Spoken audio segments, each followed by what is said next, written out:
Welcome to another episode of Leadership Lessons. My guest today is Dr. Dan Summerlin, and our topic is retiring from Christian ministry. Brother Dan, thank you for taking the time to join Leadership Lessons. Thank you very much for having us. Let me tell you about Brother Dan. Dan Summerlin is the former senior pastor of Lone Oak First Baptist Church. He has experience as a pastor in small, medium, and larger church settings in a variety of town sizes. He now serves as a conference speaker, leadership coach, and mentor to pastors. Brother Dan has served as KBC president. He chaired the administrative committee. He received the Lifetime Leadership Award and served on the board of the Sunrise Children's Services and much more. Dan's married to his high school sweetheart Eileen since 1981, and they have 2 adult children and 2 grandchildren. So Dan, let's just jump right into these questions. We're going to talk about retiring from ministry leadership positions as you have recently. But before that, let's talk about how it all got started with you. When did you sense a call to ministry, and what did that call look like? I received a call to ministry actually when I was in high school. It was ironic because I grew up with a speech impediment. I really didn't like being around people because I'm an introvert. But I could do public speaking. I did that well. And so they always asked me to do a devotional thought or something like that. And so my pastor and the deacons and people kept telling me, you need to go in the ministry. But I had no desire whatsoever. In fact, I wrote in my journal as a high school student, my observation of the church, I wrote, half the church thinks the pastor is God, and the other half tries to prove he's not. Right? And I didn't want any part of it. I saw a situation in the church that really bothered me. And so, but, people kept telling me, I was called, but I didn't want anything to do with it. And then in 11th grade, we had Youth Sunday.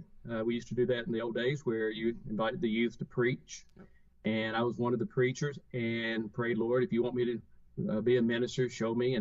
And now I look back and something took place there because we had people join the church with rededications. We had about 3 salvations. One guy, I still remember him. His name is Gary. He's 35 years old, hugged me and said, you saved me from hell. You saved me from hell. Wow. And it scared me. But I still said, no, I still didn't want to do this. And so I fought the call, unfortunately, for one more year. The next year they asked me again to preach. And so again, I asked God, show me. And he showed me in such a way that I know, okay, God, you've called me to the ministry. And I've never doubted my call since then. And so right after that, I went out and bought a couple of books and started preparing for the ministry. Brother Dan, lots of pastors are introverts, and plenty of pastors have had to overcome speech issues. In fact, there's at least one biblical character that gave that same excuse to a call in his life. How did you deal with those things, both of those issues personally? I had to work on them. I had to work on public speaking. I could do the one-on-one. I still was embarrassed. So I worked as hard as I could, learning how to speak better. I started working on being an introvert, how to express myself. Started volunteering. Going to hospitals and nursing homes, meeting people. In fact, when I was at New Orleans Seminary, I volunteered at a charity hospital with head wards, and I would go bed to bed. I put myself in uncomfortable situations to learn how to overcome, the shyness and how to be an introvert. I read countless books on how to overcome it and worked on it constantly, and to the point that I'm still an introvert. Most people don't think I am, but I really am, and that's who I am. But I worked on developing those skills. Yeah, exact same here.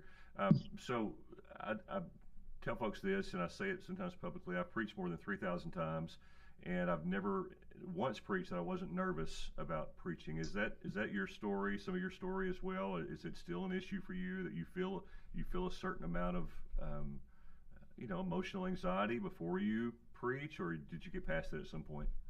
Oh no, I would worry if I'm not nervous. Yeah. I really would worry. Every time I preach, in the past or even now, I am nervous because I'm about to preach God's word. And there's so many things that can go wrong. What if I speak too fast, too slow? What if I mess up? Right. And so I embrace it now because I realize that this is a heavy burden to carry. We're carrying God's word. I would be worried if I wasn't nervous. I'd be worried if I thought I could do this on my own power, because I can't. So, I mean, the night before I'm praying, the morning I'm praying, Right before I get up there, I'm praying. This is God. You got to get me through this. So, amen. It's wonderful to hear someone else have that same experience. So, Brother Dan, in Kentucky, we've talked for the last couple of years about calling out the called. What advice do you have for a young man who's sensing a call to pastoral ministry? I think if you're sensing the call, I think you need to seek it out. Don't struggle over it, because if God is calling you, you will know it. I'm convinced of that. If you are called, God will let you know in a way that you'll never forget. So I would encourage that person to prepare.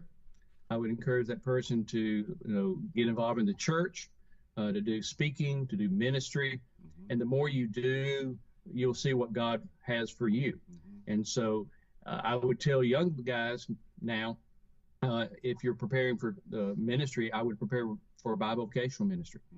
That my personal opinion, I think bivocational ministry is going to be the future, based on the economy, based on some other factors that I'm seeing. And so I tell guys going to the college, you don't have to take New Testament or religion in college. You'll be studying the Bible the rest of your life. Find something you can make a living on, because it's possible you may become a tent maker, more than likely. So also spend a lot of time with pastors. Go talk to pastors. When I was called to the ministry, I went to pastors in our area. I wrote letters to pastors. In fact, I wrote a letter to Charles Stanley, and Charles Stanley responded. He sent me a book, sent me a letter, sent me a couple of cassette tapes of his ordination sermons for ministers. Wow. And you'll be amazed at the number of pastors that will help you in the ministry. Well, let's talk about retirement. So you recently retired from your long-term pastorate at Lone Oak First Baptist. So tell us a little bit about your time serving there, and ultimately how you came to the decision that it was time to retire. We had a great time at Lone Oak. I was there almost 21 years. The Lord has blessed us. The church has grown spiritually and numerically. And what I'm excited about most is our mission mindedness, because what we found out, did very little missions when I got there 20 years ago. Today we have partnerships in Cuba and France, Brazil. We have partnerships in Chicago and Boston and Phoenix. We've worked in major cities in the United States. We've done work in Asia and Africa. So I'm excited about their mission mindedness. We've had between 16 to 18 young men answer the call to missions and ministry. And so that's something else I'm excited about. But God has done incredible work. It's been a fast 21 years. I've had a long honeymoon, 21 years of it. So wow. So then, how did you come to know that it was time to start thinking about retirement? How long were you thinking about it before you actually kind of pulled the trigger? What helped you process that? Did you talk to people? Walk us through that a little bit. Well, for me, I decided 30 years ago. 30 years ago, something I do in my life, I'm constantly evaluating my goals, 1 year, 3 years, 5 years, etc. And 30 years ago, I was praying about how I would like to finish. And two of my mentors both retired early and spent the rest of their lives helping pastors. I thought that was cool. And I thought that's what I wanted to do. And so 30 years ago, I thought, okay, God, if you can give me 40 years, if it's your will, let me do this, and then let me retire, and then let me spend the rest of my life helping pastors and leaders in churches. So that was my decision. In fact, when I came to Lone Oak, I told them that. Someone came up and said, we hope you're here for 30 years, because I followed a pastor who was there 29 years. I said, well, it'll be 20 at best, because the Lord, if the Lord wills, I plan to do early retirement. And so that was my plan. And so I've been planning it for 30 years. If it's God's will, this is how I would like to finish this stage of my ministry. So talk a little bit more about the final discerning that when it was time to announce.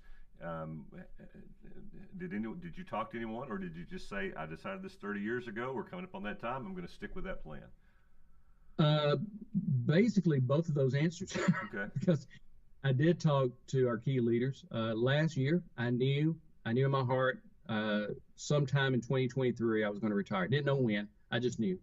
Met with the staff, met with key leaders, and told them, this has been the plan for years, but I think next year. I didn't know when. I didn't know if it was going to be January or December.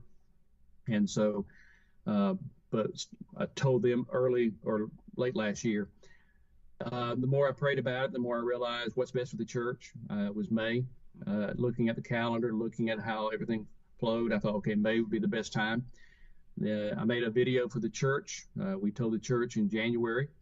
Then I spent time talking to every group I could, from deacons to senior adults, Q&A, reminding them that we're all interims. I've just been a 21-year interim. No one's here forever. That's right. And it's all about God. It's all about the church. And so working them through that process. So that's how I did it. So did I ask anybody in that sense? No, I just knew it was time. God, and we were in a building project, but we came to a point that was a great segue. I didn't want to start a phase and then leave during a phase. And so we're between phases. And so looking at the church is debt free. We have money in the bank. We have a plan for a building project. It's all been paid out and looked at and examined. So for the next guy to follow, it was just the perfect time for me to step aside. So then, lots of folks in ministry leadership, pastors and otherwise, do not have a 40-year plan to retire. They're just kind of going year by year and seeing how things are going. What are some indicators that, in your mind, that maybe a pastor should think about? So we had an article in Kentucky Today this week about a pastor over in Eastern Kentucky at Pippa's Pass, 60 years in one church. He didn't plan on being there but 2 years, and I think he's 89 years old now. He's retiring. Maybe what should a pastor be thinking about? What should be indicators maybe that it could be time to start considering retirement? What would you put on that list? Well, before I answer that, I'll go back to the original question. I think you start planning it anyway in advance. One well-known pastor, and I won't mention his name, retired at age 60. And I asked him, why did you retire at 60? He said, because that's when I'm retiring. And he said, there's never a good time to retire. He said, if the church is doing bad, you want to stay to fix it. Mm-hmm. But if the church is doing well, you don't want to leave. Mm-hmm. He said, it's best to come up with a time in God's leadership and sovereignty and let that be it. And I thought that was good advice, although I'd already made up my mind. The other question is some indicators. And age, I think age is just a number. 70 or even 80. I do know pastors in their 70s and 80s. They're going strong. Right. But my first question is, what is your passion? Are you still passionate about every facet of the ministry? Mm-hmm. Not just preaching, but are you passionate about visiting? Are you passionate about evangelism? Are you passionate about counseling? That's the first question. And the root word of passion is to suffer. Most people don't know that. Are you willing to continue to suffer to do this? Second is, are you physically able to do it? The ministry is hard work. And it's easier in some settings, smaller churches, you don't need as much energy. I've been a pastor of a small church. The larger church, you're on call all the time. And so maybe a little harder in larger church. Third is, are you productive? Are you producing by whatever definition you have? Because you may go through dry seasons. I get that. But are you productive in sermon prep? Are you productive in winning people to Christ? Are you productive in bringing in guests? Are they coming back? I think those are some questions you need to ask. And then just looking ahead, how do you want to finish? We have a choice in life. They can ask you, why are you leaving? Or they can ask you, why you stayed. And I would rather them ask the first question. Yeah. Why are you leaving, as opposed to why are you still here, I guess I should say. And so I think we choose between those two questions. And it has nothing to do with age. Like I said, I know guys in their 70s and 80s that are still very passionate about their every aspect of ministry, and they can do the job. So it's just something you have to examine yourself. That's really good. So prayerfully pick a time, and then passion level, are you physically able, and then productivity. All three start with P's.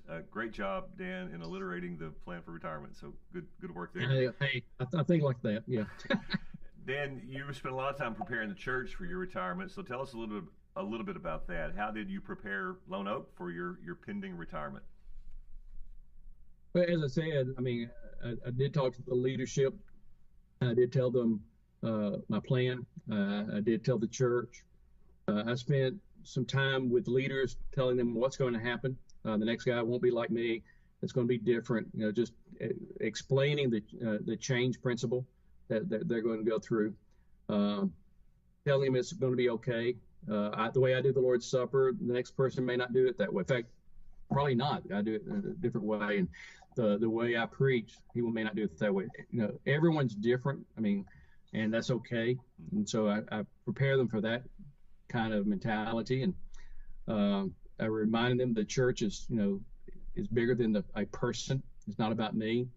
It's about the church. It's about the calling. I tried my best to explain the process. I try to explain what they might emotions. In fact, I did a sermon series. I talked about worry and fear and anger and grief. And so, because when you lose a pastor, you lose a staff person, you go through grief, and we don't recognize it. Well, if you go through grief, there's denial, there's anger, and so I talked about those emotions. Although I never mentioned them about me. I did the series talking about in generality, but people started saying, "I see what you're doing. You're preparing us for what's going to happen," and that's what I was trying to do. Well, very, very helpful. So, Dan, should the retiring pastor play a role in choosing his successor? And did you play a role in that? I think you have to know the church culture. Okay. Some churches will not let you do it. Some churches want you to do it. My personal opinion, I don't think Lone Oak would want me to pick the successor.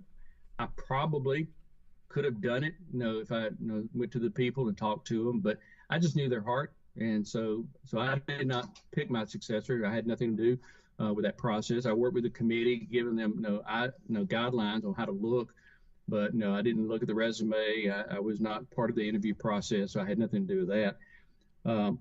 To pick the successor, I think there are pros and cons. I think you have to know who you are. I mean, the pro is as a pastor, I know how to interview. I know how to talk to someone. I know if they're trying to con me. I know how to do a follow-up question. I know how pastors can avoid issues. And so that would be a pro for me to pick my successor. Also, I know the church. I know the culture. I know the town better than anyone. That's just the way it is. If you're at a place 20 years, you know everything that way. And so those are the pros.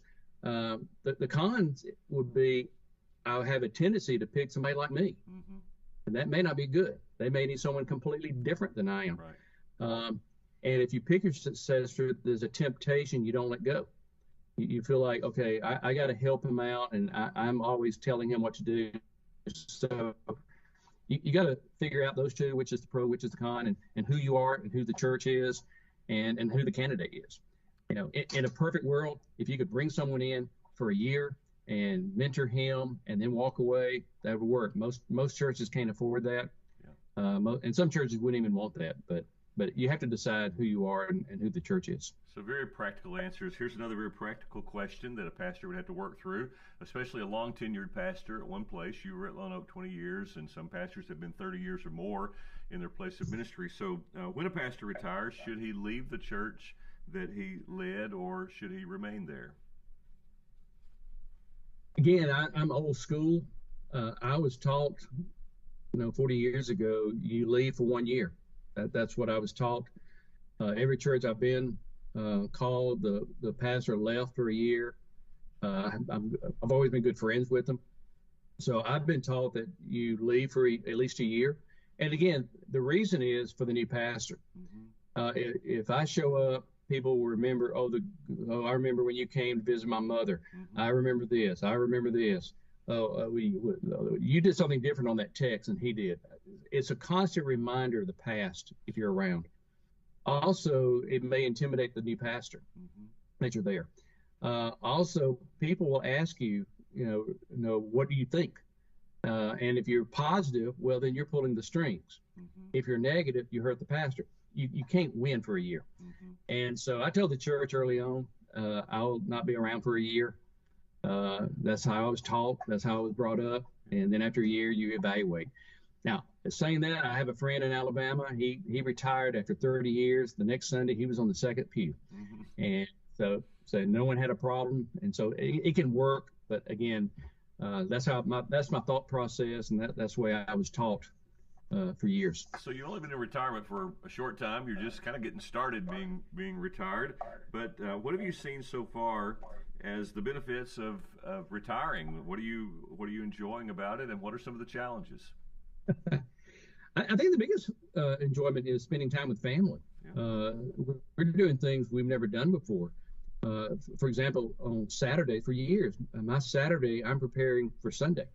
Yeah. Mentally, emotionally, spiritually. Around noon, my wife used to say, "You're in the zone." I'm just a different person. The idea of saying on Saturday afternoon, "Let's go somewhere," I would never do that. Yeah. And so a few weeks ago, we went on a day trip on a Saturday. A few weeks ago, we went to see our son. Just, hey, let's go see our son. We drove up, spent the night with him. He's a pastor in Illinois, and watched a ball game Saturday night, and worshiped with him his first Lord's Supper. So that's the freedom of just family time. Yeah. Also time. As a pastor, I was receiving calls and messages and constantly, and so I have a lot more free time, a lot less stress on that. So I think those are some of the positive of it. I mean, people don't realize I've been a pastor, for 40 years. For 35 years, I preached 3 times a week. Mm-hmm. I mean, Sunday morning, Sunday night, and Wednesday for 35 years. At Lone Oak, I averaged 48 Sundays. That's a lot of work, and and that time invested, which I wouldn't change that. But it's nice to sit with my wife and worship when she travels with me. It's great to do the Lord's Supper sitting beside her. It's great just relaxing after Sunday morning and not evaluating everything that we've done. So those are some of the benefits that I'm really enjoying. Just that less stress too. Good for you. Well, so the other side, challenges. What's it like? What was it like on week 1, week 2 when you first retired? What were you missing about the local church ministry? My book allowance. I'm sorry. The first month was normal. I mean, I felt like I was on vacation or sabbatical or something like that. The second month was a little tough. I went through honestly, I went through a little pity party. Mm-hmm. Because when you wake up, you don't have a job, and you don't have a church, and because everyone's respecting your privacy, no one's calling. Yep. And you start wondering, well, what did I mess up? Mm-hmm. That didn't last long. I mean, you start realizing, why you retired. The rule of thumb, you retire to something, not from something. Yeah. And so I went back to my purpose, realized what I was doing. And then, like I said, I was busy in August and September and doing things for God. So that's the hardest thing. Probably the other thing is when you're a pastor for that many years, you know everything. Mm-hmm. And then one day you wake up, you know nothing. I mean, you don't know what's going on with the church. You don't know if people go to the hospital. You may not even know about it. Mm-hmm. And that's probably the biggest challenge is when you realize I don't know. And only because if someone asks you, if you're out, ask you what's going on, you don't know, and they look at you like, well, you've always known what happened. Mm-hmm. I don't think the church has turned their back on me. They haven't. It's just the nature of this business. And these are folks that you cared about. You pastored them and their families for 20 years, and so you were intimately aware of medical challenges, other issues going on in their family. Then that pretty well came to an end, and rightly so. The new pastor needs a chance to build those relationships and have those experiences. Exactly. So you served your time there, but that's definitely, I think that's probably one of the biggest challenges that many retired pastors are not prepared for. How much they're going to miss that intimate connection with one local group of believers. So Dan, let's talk about you served a long time faithfully in ministry. You finished well where you were. Part of that is the importance of ministry self-care, and we're hearing more about that topic lately. Self-care, soul care, leaders caring for others, but you also have to take care of yourself. In your times of full-time ministry, all the time kind of going at it, very active, larger church especially, what did you do to take care of yourself, and when did you notice, what were the indicators that maybe you needed to give more attention to self-care? So 2 questions, take whichever you want to first. I've always taken care of myself physically. Uh-huh. I'm, physically fit, and I work out and do my annual checkups, so I know who I am in that area. I'm constantly evaluating myself daily. Where am I as far as mental, social, family, physical? I know my sometimes when I'm stressed, there are certain behaviors I might do. For example, I may become more sarcastic, or I may become, withdrawn, and certain things like that. So there's certain gauges. You just watch the gauges. Your energy, your sleeping, your eating, your desk. I mean, in all honesty, when the desk is a mess for me, when my desk was a mess, that meant I'm not really taking care of business. So that was one of my gauges. Now, some people have messy desks all the time. That may not work for them, but Right. but for me, I knew that was a sign that things were getting out of control. So Dan, the Snickers commercial says you're not yourself when you're hungry. What role did other people play in you recognizing that maybe you needed to give a little more attention to self care? What role did others play in helping you see, put a mirror in front of you to realize that maybe you weren't at your best? And who were those people that helped you with that? Well, yeah, for years at Lone Oak, I gave permission to some people to tell me. There's some key members on staff. I told them if they saw something in me, if they thought something was wrong, I want them to come talk to me. I had one minister every 6 weeks. He would come in and talk to me. I have a tendency not to take my day off. That's just who I am. And I had an accountability partner who come in and said, "Hey, you haven't had a day off in 6 weeks. You need to get out of town for a few days." So I gave permission for people to talk into my life, and so I kept them very close to me, and they could see things maybe I didn't see. All right, so Dan, one of the things that you're doing in retirement and you hope to do more of is coaching. Talk to us about the value of having a coach. And you mentioned a book budget, which is a great gift and blessing. Not every pastor is in a setting where he has a book budget and wouldn't have a coach budget, right? So what are some of the the benefits maybe of having a coach in your life, and what are some ways to do that maybe economically?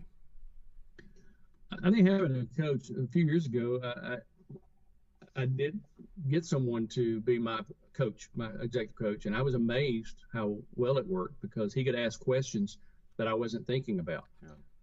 He helped me guide through the process. In fact, even the retirement, I told him I was going to retire, and he asked the first question. He said, "Is your identity in your title?" I said, "What do you mean?" He said, "If your identity is the pastor of Lone Oak First Baptist Church, you got to get rid of that identity before you retire." And it wasn't. So the day after I retired, that was not my identity, but that was something I had not thought of. He gave me some other guidelines. A coach is someone who just comes alongside you and asks good questions. They're not telling you what to do. They just ask good questions. They'll hear your plan, your heart, and they will give you the strategies to work on it. There are professional coaches out there, and I've actually done that for someone. I'm about to do another one soon. So there are guys that you can pay that will come alongside you once a month and work. But if you don't have the budget, you can still find someone to ask, "Hey, could you help me once a month, or every other month, or whatever?" Or a lot of good resources you can get at the library. There's some free resources online that someone can find. Just good questions to ask themselves. And Dan, if two pastors just wanted to provide some coaching for each other, both would benefit from reading a couple of good coaching books. There's a book called The Coaching Habit. I'm not recommending the book necessarily, but it lays out a strategy. Most of us we cut loose with the advice monster pretty quick. Well, here's what you need to do. Go do this, and life is great. But good questions help a person kind of get to their own answers. So Dan, let me give you this. Every leader in ministry has to do three things all the time. I can't think of any ministry leadership position that doesn't require this. You have to advance the mission. You have to you're supposed to solve problems, and you need to care for the people. So in those three areas, none of us are great at all three. Nobody is. Jesus is, but we're not. We're not Jesus. What two of those are more of a strength for you, and which one did you have to kind of work at a little more? What are they again? What are they again? So we have to advance the mission of Lone Oak First Baptist, whatever it was. Your role was to advance it. It was the Great Commission. Care for people, pastoral care, and caring for the staff, and then solving problems. Things are broken around here. This has to be fixed today, not tomorrow. Which of those three come more natural for you, and which one required more intentional work? That's a great question because you're right. You have to do all three. I think caring for people, I worked harder at that. Yeah. I think I have a spiritual gift for it. And I know that sounds strange to say it that way, but I did have to work harder. I mean, to put down the list who I'm going to see and how to do it, and how to do, I'm going to go to the nursing home. I'm going to go to the hospital. I'm going to see this person. I kept looking at my list. I worked harder probably on doing that than the others. Solving problems is you either know how to do it, you don't. And advancing is preaching, and that's something I think God has gifted me in. So yeah, that was very helpful in your systematic approach to pastoral care. I knew about you that you worked really hard at pastoral care at First Baptist Lone Oak. It's a larger church, and yet it was a very significant part of your ministry. You were actively engaged in it. All the staff was actively engaged. But it's great to hear your systematic approach. Keep the list, discover the need, and work it that way. All right, Dan, leadership question. What's the best piece of leadership advice you've ever received? Oh, hands down, 40 years ago, one of my mentors told me 3 days after they cheered Jesus, they crucified him. Don't listen to the crowd. Wow. Yeah, that's helpful. And he went on to say, the moment you start listening to the crowd, you'll fail. He said, so don't listen to the people. You answer to God and let him be the one, but don't listen to the people telling you things, because they can change in 3 days. And that was part of the best advice I ever received. That's really good. Figure out the right thing to do and go do that. Hey, Dan, thank you for your ministry. Thank you for your marriage to Eileen, your children that you two have raised, now grandchildren that you're getting to love and spend time with. Thank you for your ministry in Kentucky, your time at First Baptist Lone Oak, and what you're doing now. And thank you for joining Leadership Lessons. Well, thank you very much for having me.